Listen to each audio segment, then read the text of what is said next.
L'année 2025 débute à peine et l'on tient déjà l'un de ses meilleurs films.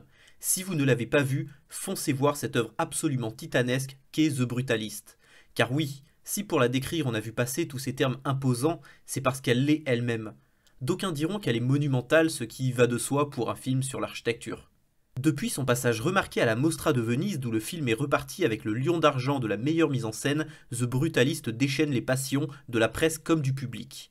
Désormais grand favori aux Oscars avec 10 nominations et déjà 3 Golden Globes et 4 BAFTA, le nouveau long métrage de Bradley Corbey rafle tout sur son passage. Le film raconte sur une trentaine d'années la trajectoire de Laszlo, un rescapé des camps aux États-Unis après la Seconde Guerre mondiale. Avant la guerre, ce dernier était architecte. Après un temps d'errance et de misère au pays de l'oncle Sam, il obtiendra enfin l'opportunité de reprendre son œuvre. Avant d'entrer dans le vif du sujet, j'aimerais vous sensibiliser au fait de liker, voire même de vous abonner. Si vous appréciez la vidéo en cours de route, un petit pouce me ferait vachement plaisir, en plus de soutenir mon travail. Alors, merci d'avance. Et c'est parti. Dans cette seconde vidéo de la série esthétique, nous reviendrons sur le style brutaliste au cœur même du film et ferons des parallèles avec tout ce qu'il cherche à nous raconter et comment il le montre à l'image. Et surtout, restez jusqu'à la fin car j'aurai une petite surprise pour vous. Je ne vous en dis pas plus. Donc, pour commencer, on va faire un court rappel sur ce qu'est finalement le style brutaliste. Il s'agit donc d'un style architectural né dans les années 1950. C'est un mouvement qui se veut audacieux et se caractérise par son utilisation massive du béton, de l'acier ou du verre, ses formes géométriques imposantes et angulaires et son absence de décoration superflue. Il est né d'une volonté de reconstruire un vieux monde dévasté par la guerre. Il rappelle en cela le mouvement moderniste dont il est issu. Inspiré par les idées de fonctionnalité et de durabilité des matériaux, le brutalisme a marqué de nombreuses villes avec des bâtiments iconiques comme la Trellick Tower à Londres ou la Cité radieuse du Corbusier côté marseillais. C'est pas la capitale, c'est Marseille bébé. Mais ce style ne se limite pas à l'architecture. On le retrouve par exemple aussi dans le design graphique avec des interfaces web minimalistes et des polices épurées. Il reste notamment beaucoup en vogue dans l'esthétique des milieux techno. Aujourd'hui, le brutalisme divise un peu. Certains y voient une esthétique froide et austère qui n'a pas su résister au temps d'un point de vue esthétique, tandis que d'autres célèbrent son authenticité et sa puissance visuelle. Dès son premier trailer, le film annonce son ambition, celle d'être un grand roman américain, de marcher dans les traces de Steinbeck ou côté 7e art de celles d'œuvres telles que Once Upon a Time in America ou There Will Be Blood. On y retrouve toutes les composantes, une trajectoire individuelle qui s'étire sur plusieurs décennies et intègre une fresque historique plus large, une forme de tragédie, un discours ambivalent sur le rêve américain et une critique en toile de fond sociale et du capitalisme.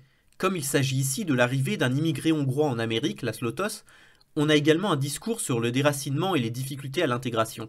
Ainsi, la scène d'ouverture nous fait ressentir lors d'un long plan séquence toute la violence de l'exil et compare l'arrivée sur un nouveau continent à une seconde naissance dans la douleur.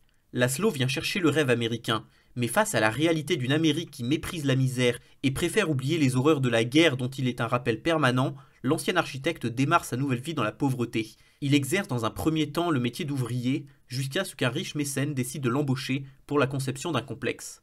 Se confrontent alors deux ambitions, deux égos et deux visions du monde bien distinctes. Je trouve que l'ambition est très bien mise à l'image et est en plus de cela vraiment sublimée par le jeu des acteurs. Que ce soit dans les sentiments déployés par ces derniers, par l'ampleur des décors et du récit historique, tout dans The Brutalist donne un peu le vertige de la grandeur. Cela passe entre autres par des plans larges permettant de faire ressentir l'immensité du bâti, mais aussi toute sa pesanteur. A noter également l'utilisation du VistaVision, un procédé de prise de vue en vogue dans les années 50-60 qui ajoute au film de l'authenticité ainsi qu'une patine qui sert son propos historique. La musique du film est parfaite pour symboliser ce sentiment de gigantisme, et ce seulement avec 4 notes.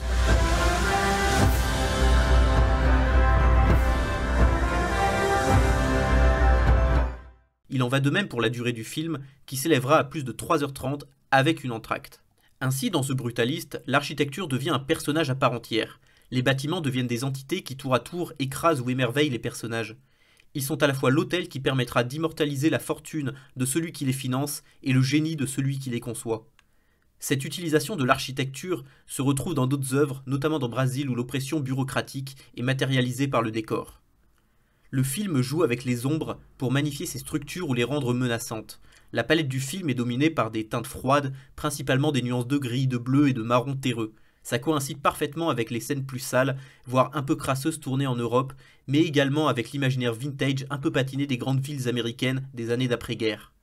Les plans font parfaitement usage de ce nuancier. Je pense notamment à ceux splendides d'une carrière de marbre italienne. L'utilisation de l'éclairage permet des contrastes saisissants qui mettent en valeur le côté angulaire des bâtiments et renforcent l'aspect dramatique du film.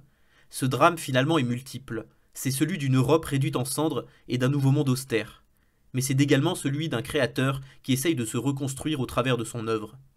On comprend alors l'intérêt de l'esthétique brutaliste dont l'essence est de durer, de développer des bases solides opposées au chaos de la guerre et à la volatilité des choses. Cette vidéo est terminée, merci de l'avoir regardée et ah oui, c'est vrai, je vous avais promis une surprise. Allez, à bientôt.